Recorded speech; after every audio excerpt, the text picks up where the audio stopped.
Menteri Perumahan dan Kawasan Permukiman Marwarar Sirait menyebutkan pemerintah menaikkan target program bedah rumah yang dilaksanakan kementeriannya pada tahun 2026 dipatok menjadi 400.000 rumah. Marwarar Sirait mengatakan target penerima manfaat yang ditetapkan Presiden Prabowo Subianto meningkat sangat signifikan.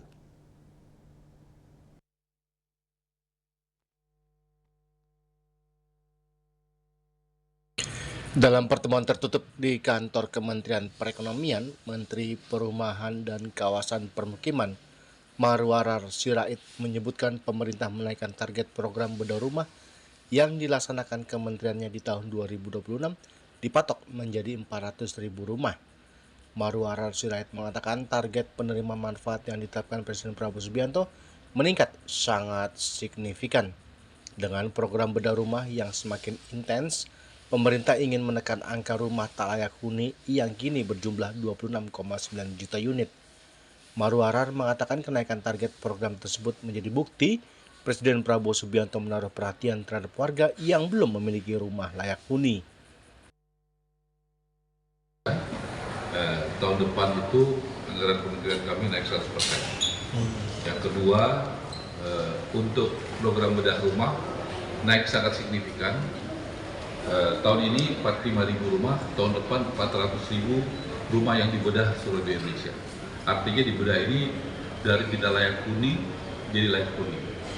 Ini membuktikan Bapak Prabowo sebagai Presiden sangat memperhatikan rumah rakyat yang tidak layak huni.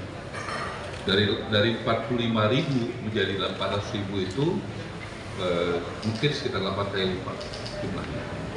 Kemudian untuk rumah subsidi juga tahun ini paling besar sepanjang sejarah 350.000. Bahkan BPHTB dan PBG-nya, BPHTB itu biaya perolehan tanah bangunan dan PBG persetujuan bangunan gedung buat MPR masyarakat berpenghasilan rendah itu digratiskan. Ini juga pertama kali ya BPHTB dan PBG digratiskan. Ini kabar baik yang sangat luar biasa. Jadi itu yang disampaikan tadi. Diketahui sebelumnya, Presiden Prabowo Subianto menargetkan penerima manfaat untuk program bantuan stimulan perumahan swadaya atau bedah rumah mencapai 400.000 pada tahun 2026. Ini merupakan program pemerintah untuk menekan jumlah masyarakat yang menempati rumah tidak layak huni. Dari Jakarta, Julius Suharta dan Ketut Sumadiasa melaporkan.